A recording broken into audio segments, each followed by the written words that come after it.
Hi everyone, my name is Laura Cowdrey. I'm the Digital Communications Enabler and Support Worker for Avon Valley Churches, a group of 7 churches on the northwestern side of the New Forest. Today on Celebrate Our Community, I'm really excited to be chatting to a lovely gentleman, amazing gentleman in fact, called John Hunt. And John lives locally, and he is the CEO and founder of a charity which does great work called the Lotus Flower Trust. Hi, John. Hi. How are you, Laura? I'm good, thanks. Just very quickly before we start to talk about the charity, how long have you lived in the area? 10 years. 10 years and a bit, I think. Yeah, all right. And we live up in Hyde, on Hyde Common, just in the forest itself. It's the countryside I know well. The people I don't. Most of the people avoid me, but yeah. Well, this is your chance to be known and heard. It always amazes me how many businesses and individuals, and in your case charities, there are tucked away working so hard in the New Forest that not many people, as you say, know about or hear about. And you're one of them, the Lotus Flower Trust. I mean, obviously I know you because I've been working with you for the past 9 years, and we work really hard to raise money for children in India. But like I said, not everybody knows about you and the amazing work that you do and you've been doing for so long. So why don't you tell us a bit about your role and the Lotus Flower Trust? Right. Well, I've been doing leadership training for A-level students right around the country, mostly from inner cities, for about 12 or 14 years. I left M&S in 1992 when we were doing very well. Shares were £6.50. They're now £1.30 this morning. I came to a stage with my previous charity, which I'd set up and founded and ran as the chief executive, that I didn't think it was getting so hard to raise money. I thought I had to make a switch, and I'd fallen in love a long time ago with India and with the people there who I thought were fantastic. I mean, everything, the people, the countryside, the various religions, hills, mountains, rivers, deserts, all the various religions. But most important to me is Buddhism, the Buddhist religion. The people I found were absolutely fantastic, particularly the poor. And I made my mind up I'd like to try and help poor children, because the only way out of poverty is education. If you can educate a child, you'll give it a chance for the future. And so many people it's better than it used to be, but there's still millions who are uneducated. So I decided that's what we would do. So a very kind lady and gentleman, she became my sort of sponsor and my chairman of trustees, because we have to have a board of trustees. Mainly because to look after me, because I'm a bit of a loose cannon. So they keep me in control, and I act as the CEO. But I do most of the work. Well, I have to be careful what I say, but I do most of the work. But Laura, who's on the other side of this screen, she's my PA, and I hate to say Man Friday. It's probably politically not correct, but she helps me when I can't operate this blasted computer or that sort of thing. And also with fundraising, which is our nightmare, of course. And we work with children and destitute women and special needs children and adults across North India. In the state of Uttarakhand, we work in Assam, Rajasthan, Gujarat. When I say we have one project in each of those, and we have one south in Tamil Nadu. It's a brilliant school. And then we work in Ladakh. I'm a Welshman. I love the mountains, and I sort of track to the high altitudes, and I work with villages there, and I work with the local people who are just wonderful. And what we do is we build schools and homes and skill centres, and we've also now branched out into funding the building of artificial glaciers for villages above about 4,000 meters, 4,500 meters, where their glaciers have receded up the mountain and they no longer can get water.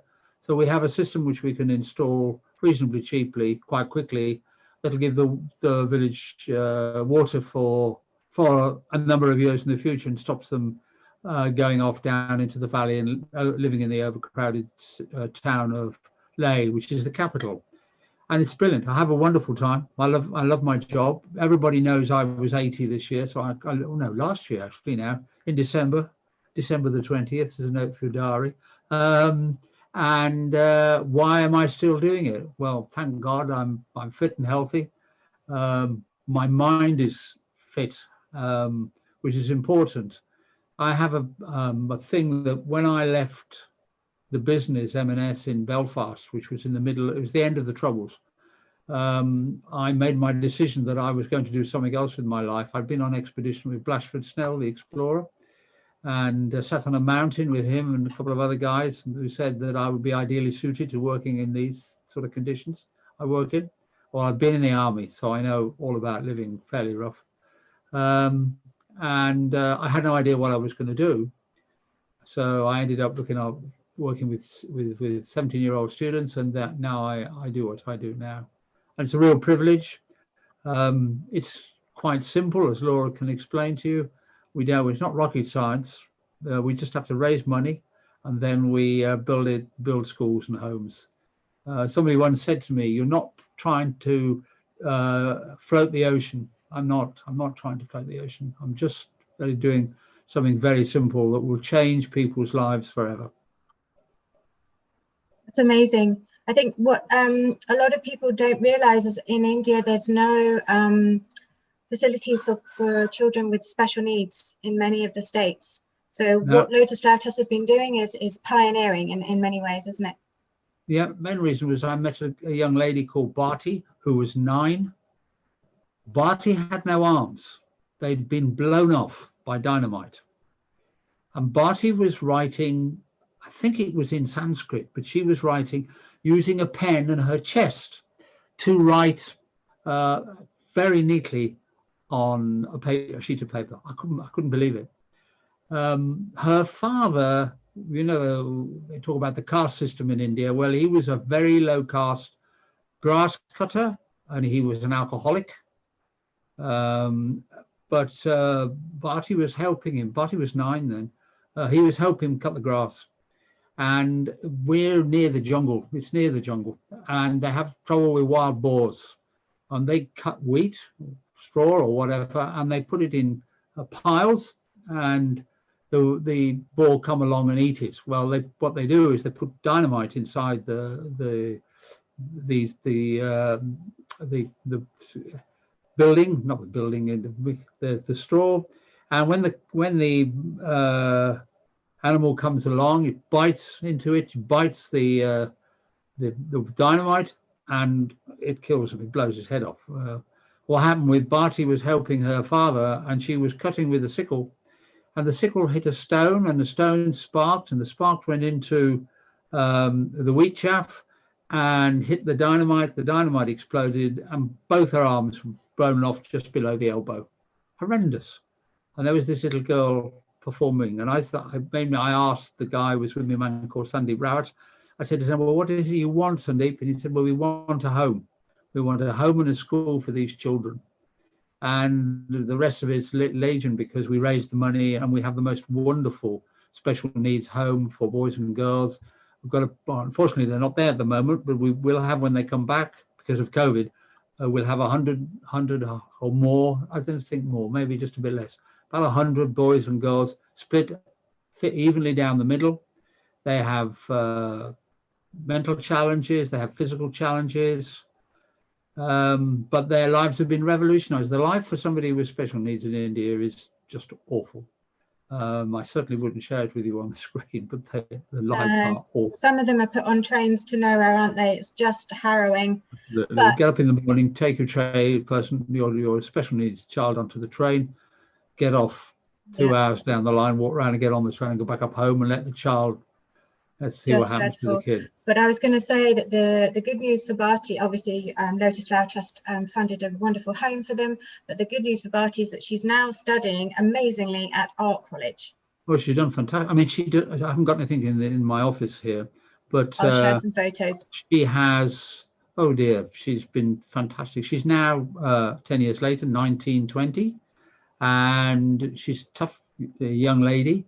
She helps run the home, which is called the Janet Sheed Roberts Residential Home for Special Needs Children.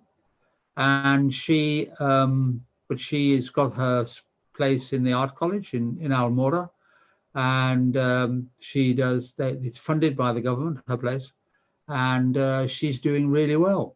I've tried to persuade her to get arms because I'm desperate to get her into modern arms, but she's very hesitant. We did get her some arms, but they were from India, but they were very heavy to Too use. heavy for They were her. very, very, Yeah. difficult.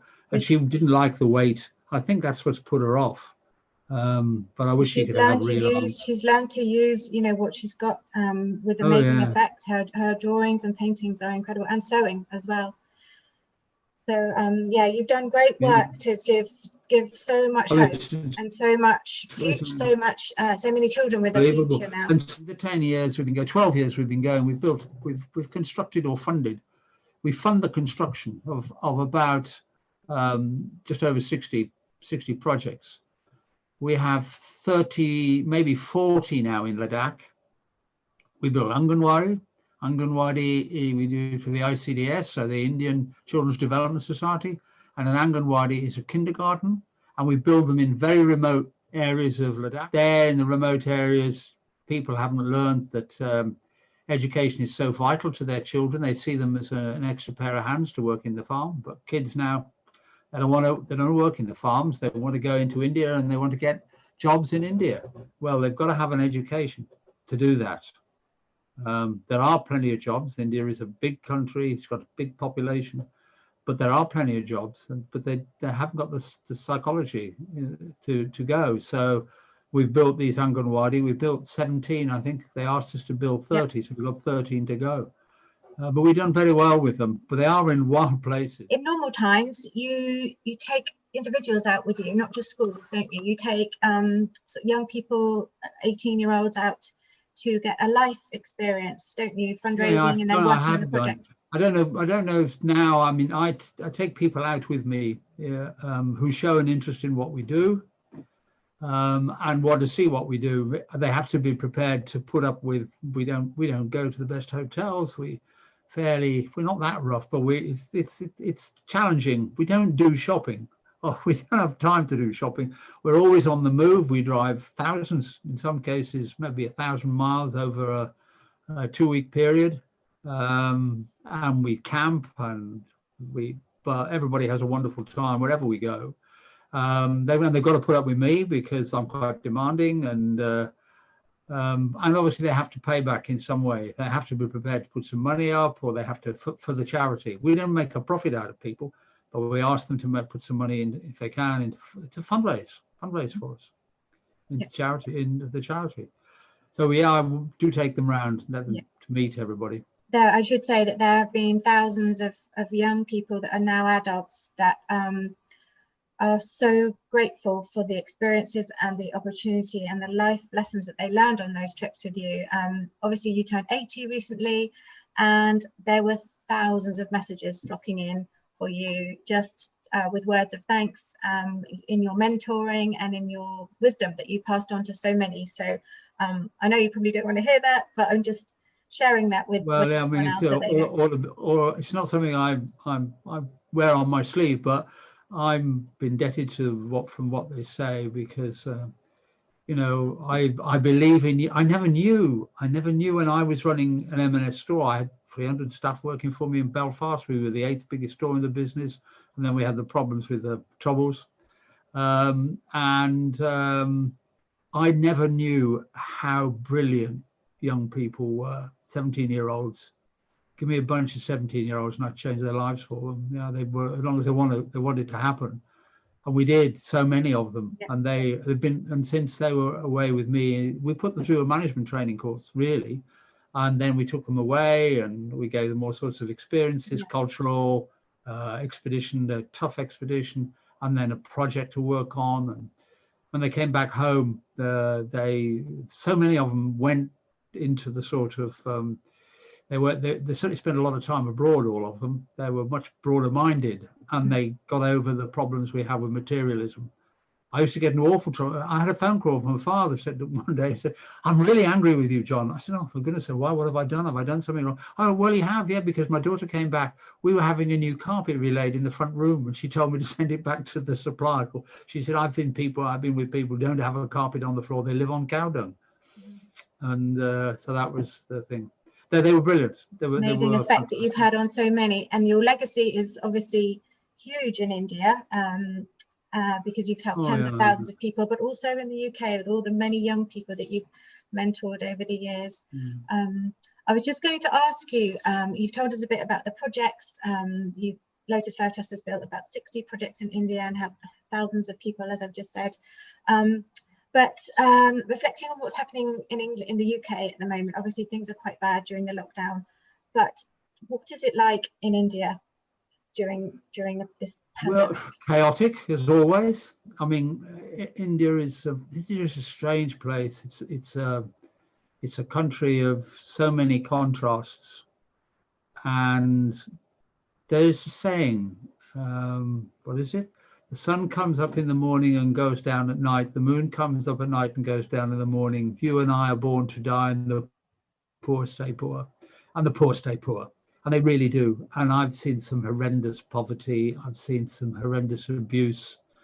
I've seen girls of 14 there wasn't, in one slum I was working in Assam, a railway slum in Assam. We could show some pictures of those, Laura. There wasn't a girl of 14 in the slum because they'd been trafficked to the big cities. And the shock of them being trafficked to the big cities was bad enough. The worst experience was meeting a girl of 18 years of age who'd come back. They'd just brought her back. And I'd never seen a person in my life who was so smashed. She was, I use the word guardedly, smashed. And I couldn't talk to her. I found it extremely difficult. And she could not speak to me. I mean, it was awful. And she was someone's daughter. And she had been trafficked by her uncle. That's who had trafficked her. And that happens all the time in India. So there are some really awful things happen.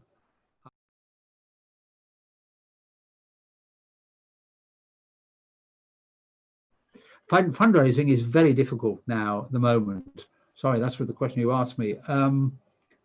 I've never known it so tough in 30 years. I've never known so many people be so negative about things. Look at the press, look at the television, look at Mr. Trump. They're all blinking negative. Everybody's so negative. And I try to live by positivism, management by encouragement and all those sort of things. But it is extremely difficult to find people who will fund our projects. Cost between anything between £11,000, £10,000, and £50,000. I've got a Muslim school, and we work with all religions. I've done work with Christians. I've done work with Muslims. I've done work with Hindus. I've done work with a lot of work with Buddhist people, and probably not as much as I'd like to have done with the Muslim people.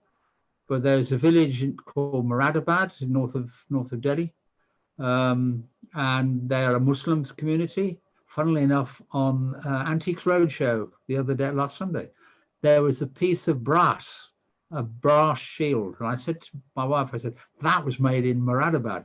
Moradabad is a centre for brass making. And this little village is full of Muslim people, and they're neglected. Nobody paid government school. There's 607 children go to the most appalling school. I mean, it is, my chairman of trustees, she just said, John, this is horrific. You've got to do something about it. Well, we need £50,000 to build the ground floor, and we need £50,000 to build the upper floor. So it needs £100,000, and we still won't have enough room because the 607 children who go there, and it's multiracial there, it's not just Muslims. There are 250 on the waiting list. So where are we going to put them all? But the place they go to school at the moment hasn't even got a roof. It's terrible. Our children in this country don't know how lucky we don't know how lucky we are. If you've been where I go, quite a few people in the forest community have been in the forces, so they've been around, so they know. Those that know. We are so lucky. We are Yeah. so lucky. So And it should lucky. be said that obviously that project is relatively expensive because it's a big project for lots and lots of children, but there are also big.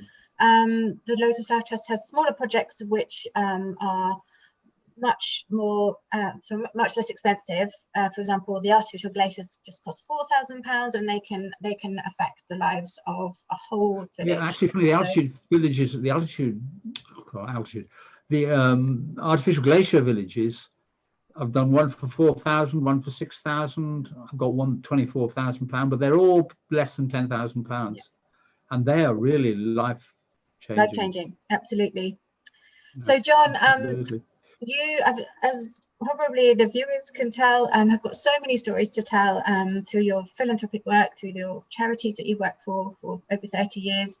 And we could go on and on and on, but we haven't got any more time. So if anyone would like to know anything else about Lotus Flower Trust, please do look up the website lotusflowertrust.org and have a look at our Facebook page. And if you'd like to donate, that would be lovely too, although we do appreciate that things are difficult right now for everyone, but do have a look at the work of Lotus Flower Trust and the legacy that John has left and is still doing after so many years. So thank you for talking to me, John. Pleasure. Just find me a millionaire. I will. We'll keep going. Yeah, we'll keep going. Brilliant. Yeah. Thanks so much, John. Thank you for sharing with me. Bye. Bye.